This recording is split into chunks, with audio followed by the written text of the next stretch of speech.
that come about from this particular operation is, suppose that you do have a power series. You have a power series, and it has a non-zero radius of convergence. So think about your radius of convergence you did last night. This theorem only applies if the radius of convergence is not equal to 0. So you have the finite interval, or you have that infinite interval of convergence. So if these conditions are true, then what happens? The function is differentiable over your interval of convergence. So you can differentiate each term over that particular interval of convergence. If you are differentiating term by term, then the resulting series has a radius of convergence r and converges to f prime on that particular interval.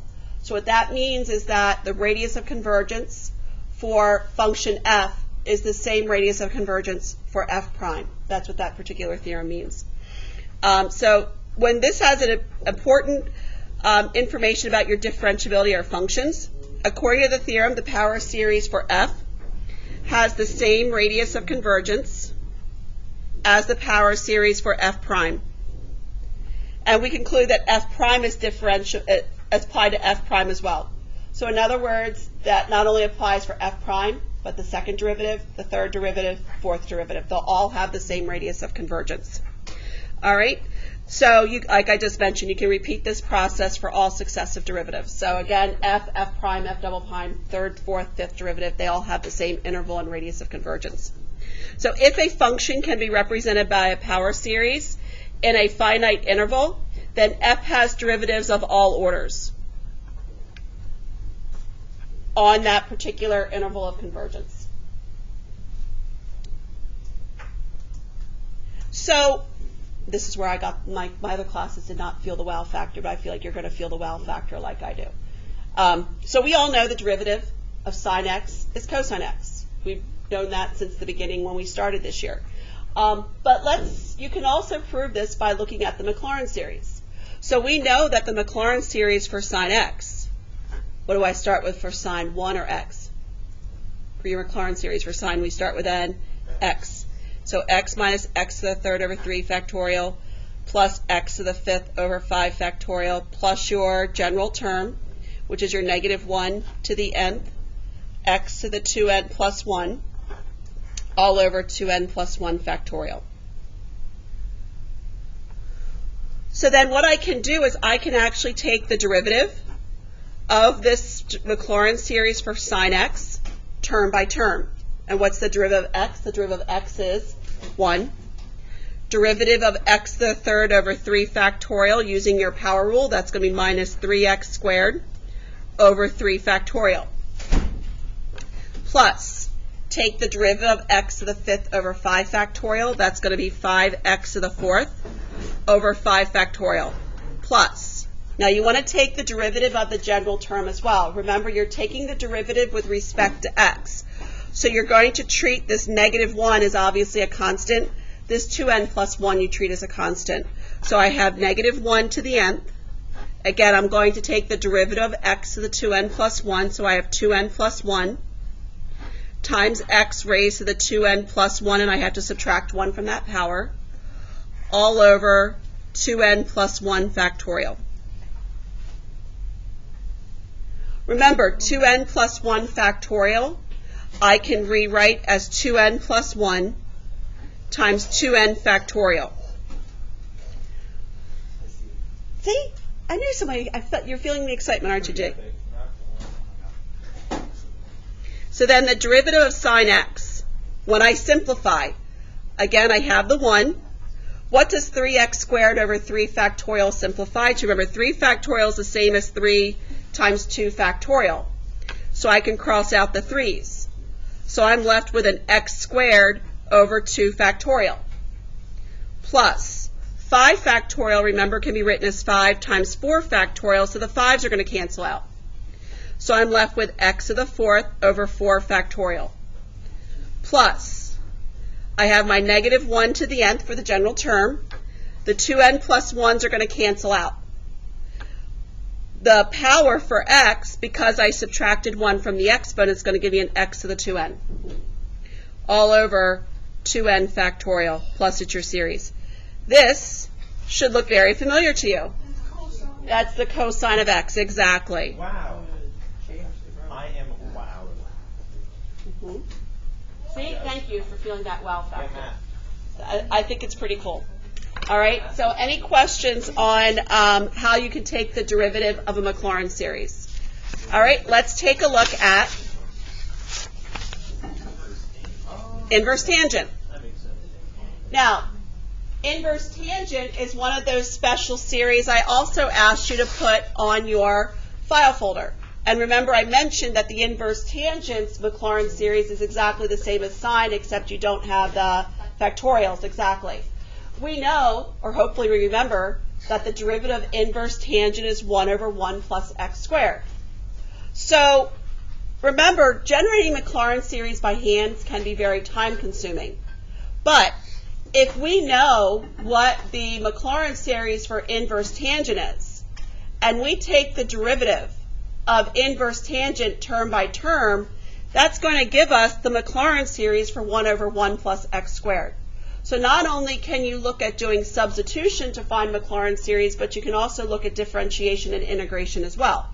So for example, I know that the Maclaurin series for inverse tangent is going to be x minus x to the third over 3 plus x to the fifth over 5 plus dot dot dot plus your negative 1 to the k, x to the 2k plus 1 all over 2k plus 1.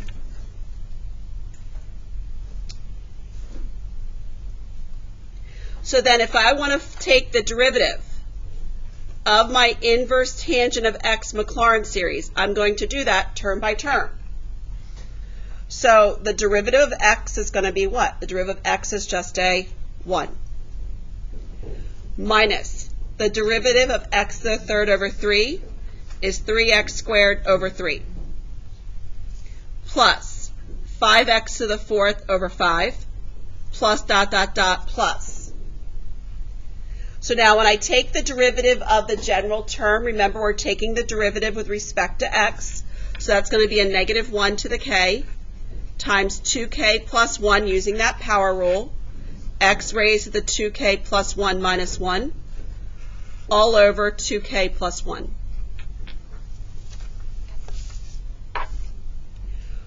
So when I simplify, I have 1 minus x squared plus x to the fourth plus, I have my negative 1 to the k. The 2k plus 1s are going to cancel out. The 1 minus 1 in the power is going to cancel out, so I'm left with x to the 2k. So what you've just found is you found the Maclaurin series for 1 over 1 plus x squared. So not only can you find Maclaurin series for other known Maclaurin series by substitution, but you can also do differentiation as well. All right, so any questions on differentiating a power series? You can also integrate. So very similar rules and theorems apply for integration as they do for derivatives. So to integrate a power series, you're simply going to integrate the series term by term. Again, you're still looking at a function that's represented by a power series that has a non-zero radius of convergence. So in other words, you're looking at that finite interval of convergence, or you're looking at the infinite radius of convergence. So if you've got that finite or infinite interval of convergence, then we can, if you have a function f that is integrated term by term, then the resulting series has a radius of convergence r and converges to an antiderivative for f of x over the same interval. So in other words, the antiderivative has the same interval and radius of convergence as the original function f. If you've got a definite integral, this theorem also applies. If a and b are points in the interval of convergence, then the power series integrated term by term from alpha to beta, then the resulting series converges absolutely as well over that same interval of convergence. So again, with the integration, that we still have the same interval and radius of convergence. So let's take a look at the integral cosine x dx. We all know that the antiderivative for cosine of x is sine x plus c. So I can take the Maclaurin series for cosine x, and I can integrate the Maclaurin series for cosine x term by term. What does cosine x start with, the 1 or the x for the Maclaurin series? 1.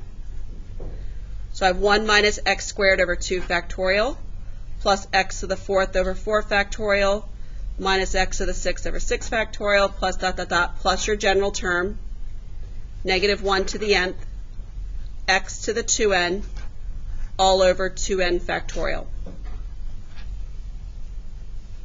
So we can also show that the antiderivative for cosine x will result in the Maclaurin series sine x when I differentiate term by term. So when I integrate 1 minus x squared over 2 factorial plus x to the 4th over 4 factorial minus x to the 6th over 6 factorial plus your general term,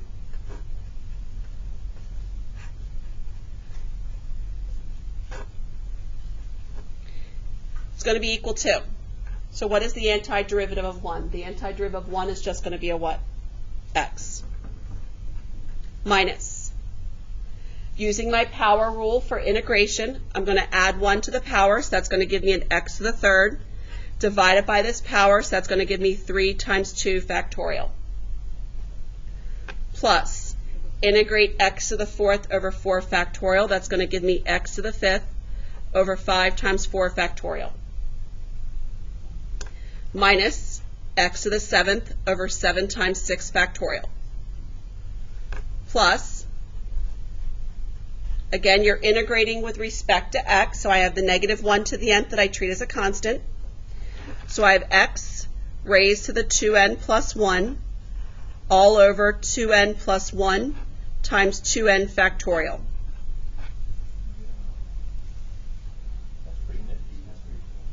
Thanks. See, you're the first class out of 3. You're the first one.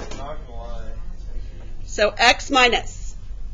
Remember, 3 times 2 factorial can be rewritten as 3 factorial. X to the 5th, 5 times 4 factorial is just 5 factorial. 7 times 6 factorial is just 7 factorial. So I still have my constant negative 1 to the nth. Notice I added 2n plus 1 to the power. Now 2n plus 1 times 2n factorial can be rewritten as a 2n plus 1 factorial. And that's equal to your sine x. Remember, don't forget to add your c because you integrated an indefinite interval. Isn't that neat? Thanks. Okay? So any questions on, again, this is really showing you how these Maclaurin series are really relating to the functions f of x. All right? So any questions on integrating or differentiating a power series? Okay?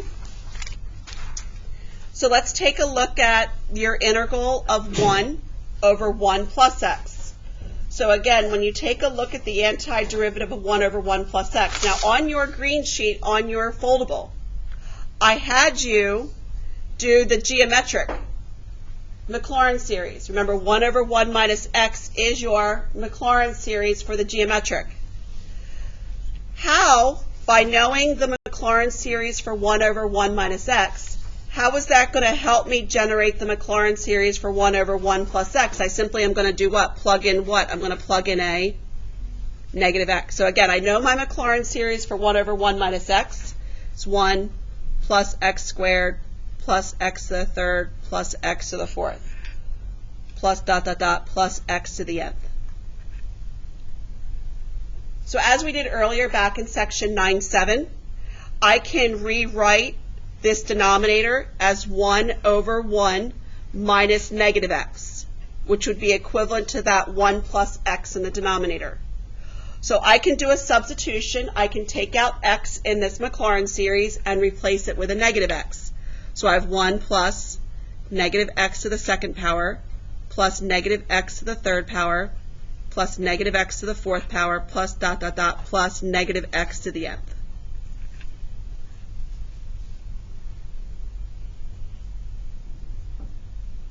So when I simplify these exponents, I know any even power is going to become positive. So that's going to be 1 plus x squared minus x to the third plus x to the fourth plus dot, dot, dot, plus. Remember, with a lot of these, they pull out this alternator. So we can rewrite the quantity of negative x to the nth. We can rewrite this as a negative 1 to the nth, x to the nth. So what about x, like the x in the first term? Oh, I forgot x. I forgot on both of them, didn't I? I forgot on both of them. I'm sorry. So it should be 1 minus x. Thank you. I forgot on both of them. So now what I can do is I can integrate my Maclaurin series for 1 over 1 plus x. So 1 minus x plus x squared minus x to the third plus x to the fourth plus dot, dot, dot, plus negative 1 to the nth, x to the nth. You guys go ahead and integrate that one for me, term by term. That particular series by hand. All right, so any questions on how you can integrate or how you can find the derivative of a power series?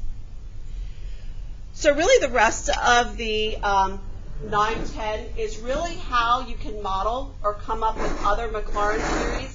Up till now, we've just done substitution. We were able to take out a variable, plug something else in for x. But you can do other operations besides just substitution. So for some of these functions, it's difficult or impossible to find the derivatives that are required to attain a Taylor series. So what we can do, we can manipulate a function by some of the following techniques. So we've actually been doing the substitution. We've been taking our known Maclaurin series and we've been substituting something else in for x to generate other Maclaurin series. Again, the idea is so we don't have to generate these Maclaurin series by hand, because we know we can do it, it just takes a while. We can use differentiation, as I just showed you. So we can differentiate a power series to help us come up, if we know our derivative rules, for example, we know the derivative of sine x is cosine x, then if we did not know what the Maclaurin series for cosine x is, we could just take the derivative of the Maclaurin series for sine, and that would generate a different Maclaurin series. We can do integration.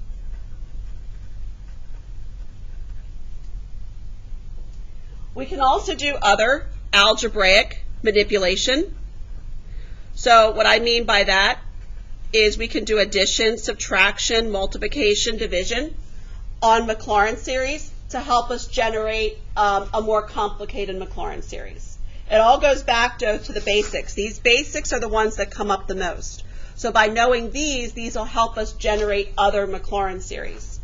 So for example, let's take a look at cosine of 2x. They want us to find the first 4 non-zero terms in a Maclaurin series. So always pay attention to how many terms they want us to generate.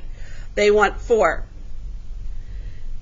And again, we're going to do whatever algebraic operations are needed. And again, I want to state the general term for the nth term for the series by using the simpler series. So in other words, taking this general term of a known Maclaurin series and perform a simple operation on that. And then we want to state the radius of convergence of the series. So let's take a look at example 3a, cosine of 2x. Well, first of all, it's pretty obvious. What known Maclaurin series are we going to base this upon? We're going to base this upon the Maclaurin series cosine x. So we're going to start with the Maclaurin series for cosine x. So I know cosine x, and again, it only wants the first 4 non-zero terms.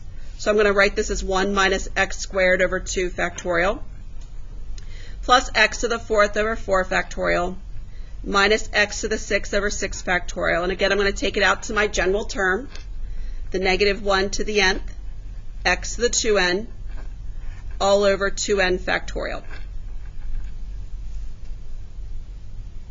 So now for part A, they want us to generate the Maclaurin series for cosine of 2x. So how do you think I'm going to generate the Maclaurin series for cosine of 2x? What am I going to replace x with? I'm going to replace x with a what? 2x. So 1 minus 2x to the 2nd power over 2 factorial, plus 2x to the 4th over 4 factorial, minus 2x to the 6th over 6 factorial. Don't simplify. You don't need to square these coefficients and simplify your fractions. In fact, leave it alone so you don't worry about making a mistake with the simplifying. If it is a multiple choice question, they would obviously simplify, but most of these questions are on the free response part of the test. Part B. They now want us to state the general term for the series. So because I plugged in a 2x in for x, all I need to do for my general term is I simply need to plug in a 2x for x.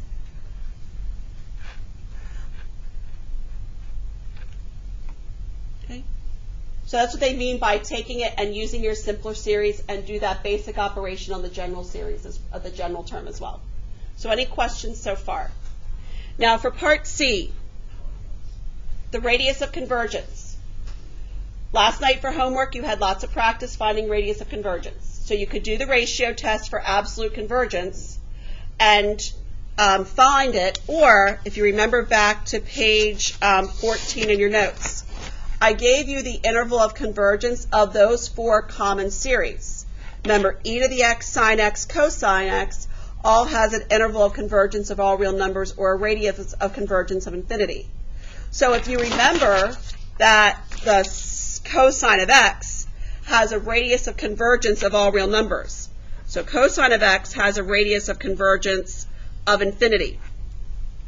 Then cosine of 2x is going to have exactly the same radius of convergence. So cosine of 2x will have a radius of a convergence that's also infinity.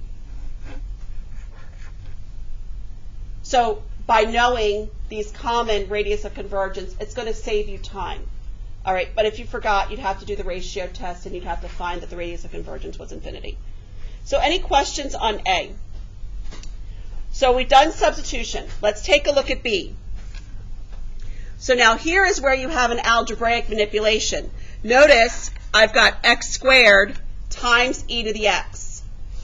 So to generate this particular Maclaurin series, going back to the basic series that I know my Maclaurin series for e to the x. So if I generate my Maclaurin series for e to the x, what do you think I'm then going to do with that particular Maclaurin series? I'm going to multiply everything by a what? X squared. So that's that algebraic manipulation we were talking about. So it all starts with that e to the x.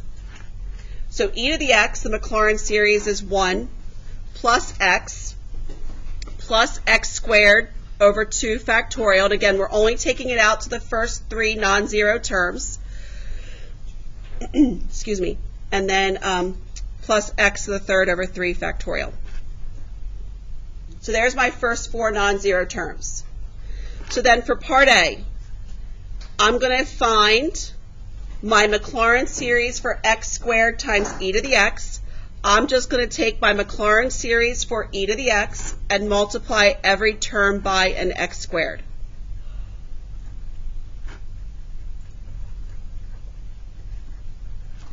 So then the first four non-zero terms will give me x squared plus x to the third plus x to the fourth over 2 factorial plus x to the fifth over 3 factorial.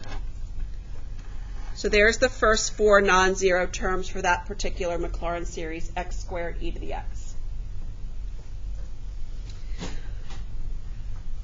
Again, for my e to the x, remember the general term for e to the x is x to the k over k factorial.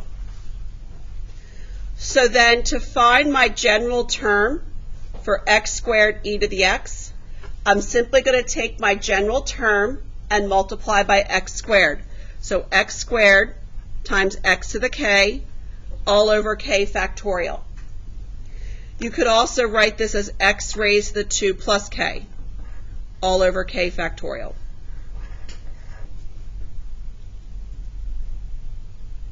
So like I said, besides doing substitution, you can also do some algebraic operations as well in an existing Maclaurin series. And then for part C, e to the x has a radius of convergence of infinity.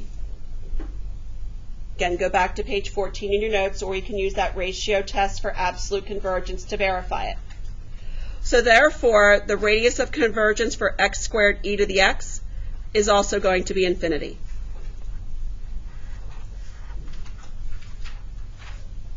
So any questions on how you can then generate a Maclaurin series by doing multiplication?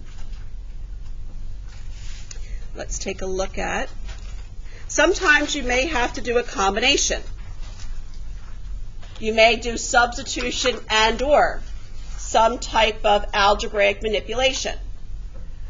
So for example, to generate the Maclaurin series for x times e to the negative x, again, the existing Maclaurin series that we're going to base this upon, again, is going to be that e to the x.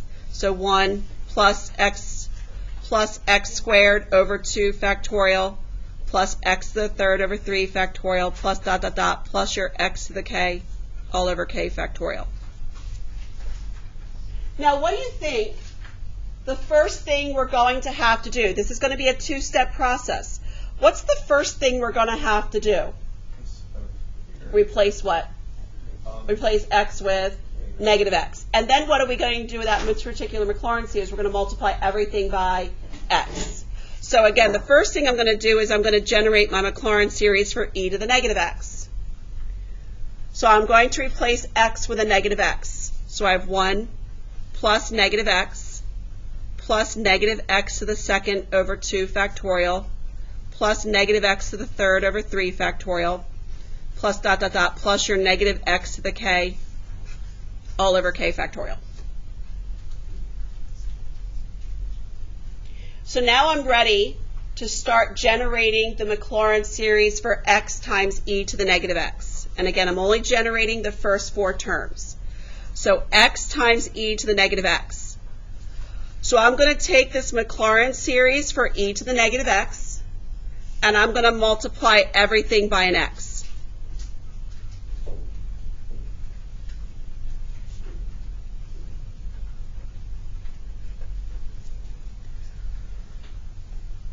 So when I multiply each of these terms by x, this Maclaurin series for the first 4 non-zero terms will be x minus x squared plus x to the third over 2 factorial minus x to the fourth over 3 factorial. So there's my first 4 non-zero terms for x times e to the negative x. Are we good? So now for part B. To generate the general term for x times e to the negative x, I'm going to take the general term I created for e to the negative x, and I'm going to multiply it by an x. So again, I've got, remember, I'm going to pull out this alternator and make it negative 1 to the k, x to the k times x, all over k factorial. You can also write this general term as negative 1 to the k, x raised to the k plus 1, all over k factorial.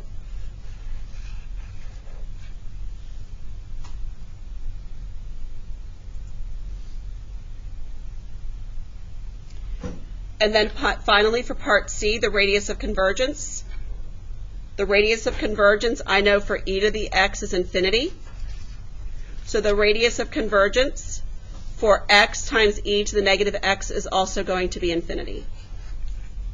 Again, you can confirm that by doing the ratio test for absolute convergence, or just remembering what that convergence is for e to the x. Okay?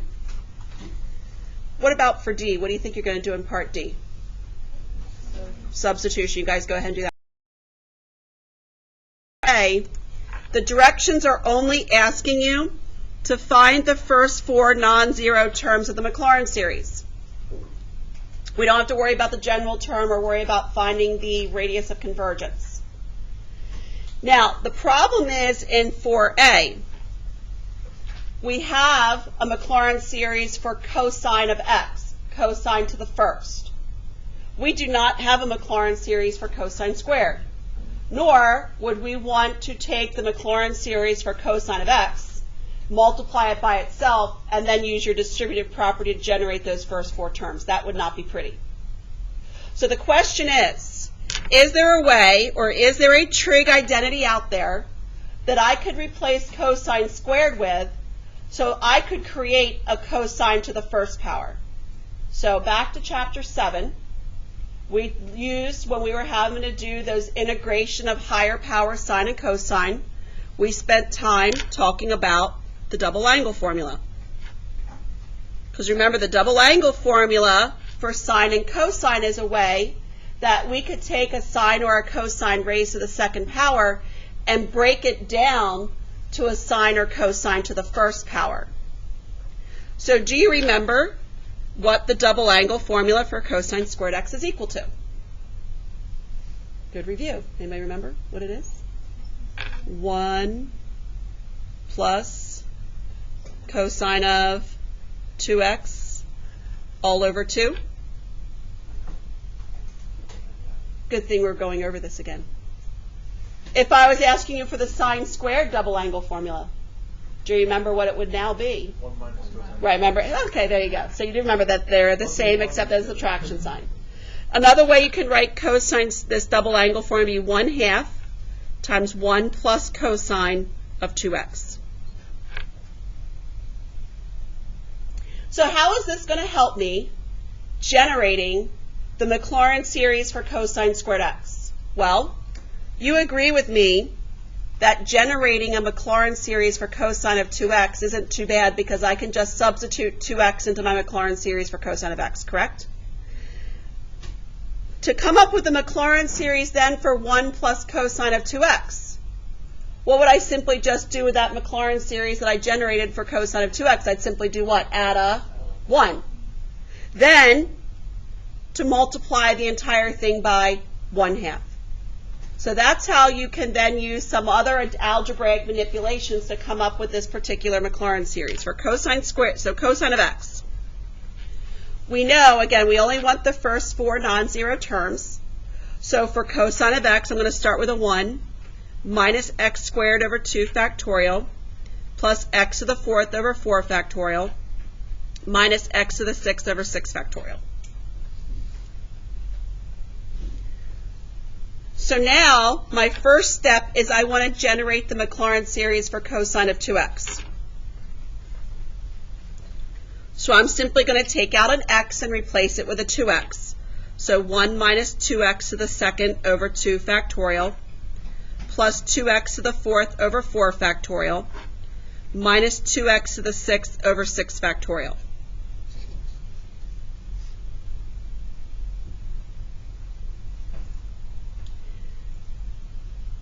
So still working on the inside of the parentheses, now what I want to do is I want to generate the Maclaurin series for 1 plus cosine 2x.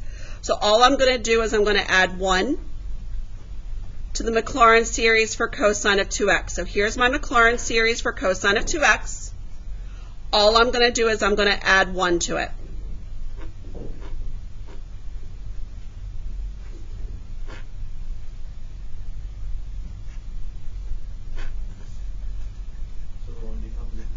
Exactly.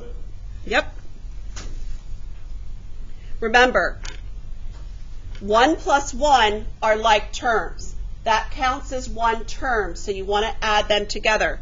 So that's going to be equal to 2 minus 2x to the 2nd over 2 factorial plus 2x to the 4th over 4 factorial minus 2x to the 6th over 6 factorial.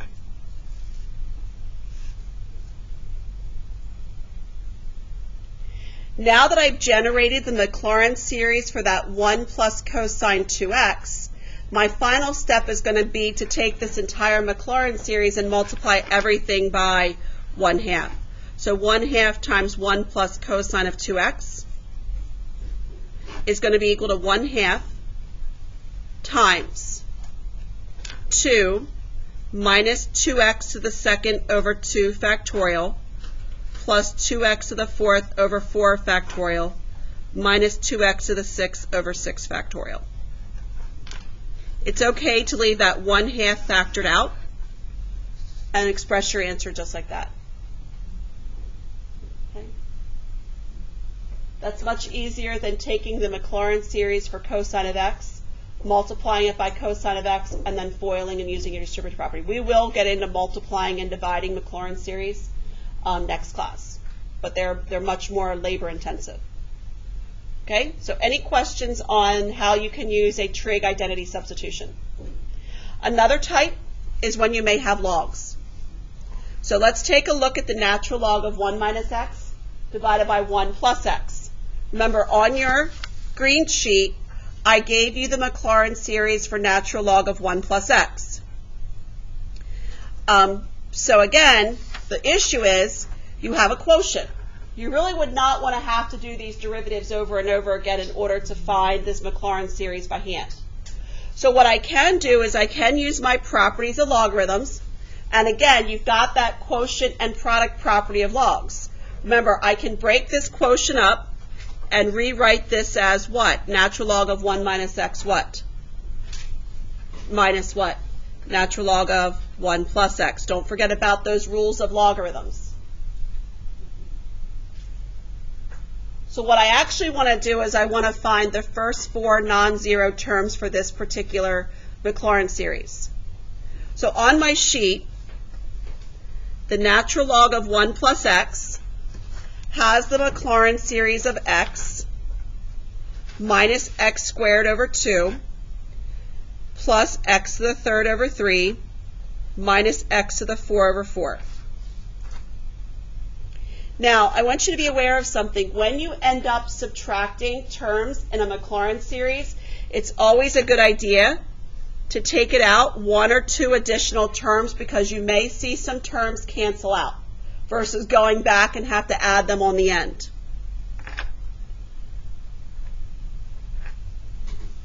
Well, if I know the Maclaurin series for natural log of 1 plus x, how can I find the Maclaurin series for natural log of 1 minus x? Well, instead of, I can take out my x and replace it with a negative x. So I'll have a negative x minus negative x squared over 2 plus negative x to the third over 3 minus negative x to the fourth over 4 plus negative x to the fifth over 5 minus negative x to the 6 over 6. So my Maclaurin series for natural log of 1 minus x is going to give me a negative x minus x squared over 2 minus x to the third over 3 minus x to the fourth over 4 minus x to the fifth over 5 minus x to the 6 over 6. So now I've got my 2 Maclaurin series. So any questions on how I found the Maclaurin series for natural log of 1 minus x? So now I'm ready to go ahead and subtract my 2 Maclaurin series. So I'm going to take my Maclaurin series for natural log of 1 minus x, which is the negative x, minus x squared over 2, minus x to the third over 3, minus x to the fourth over 4. Subtract from that the natural log of 1 plus x, which is, that Maclaurin series is x minus x squared over 2 plus x to the third over 3 minus x to the fourth over 4. When they want the first 4 non-zero terms, that means one term is considered the variable with the same power. So I want to go ahead and I want to subtract. Here I have a negative x to the first in my first Maclaurin. I have an x to the first in my other Maclaurin that I want to subtract from it. What is negative x minus x? Negative x minus x is negative 2x. Next, I have a negative x squared over 2, so there's my x squared. I have an x squared term in my second Maclaurin. What happens with this negative x squared over 2 minus negative x squared over 2? What's going to happen with those terms? They're going to cancel out. So then my next one, I've got a negative x to the third over 3 and an x to the third over 3 in the second. What's negative x to the third minus x to the third over 3? That's going to give me a minus to the third over 3. What happens with the x to the 4s? The x to the 4s are also going to do what? Cancel out. That's why I tacked on those additional terms. So remember the natural log, I have that negative x to the fifth over 5, and then I've got that x to the fifth over 5. So what's the next term going to be? The next term is going to be what? Negative 2x to the fifth over 5. I've only got 3 terms. I need one more. What's the next one going to be? Negative 2x to the 7th over 7. Negative 2x to the 7 over 7. So like I said, sometimes you can take existing Maclaurin series that you know, and you can subtract them. Okay? So any questions on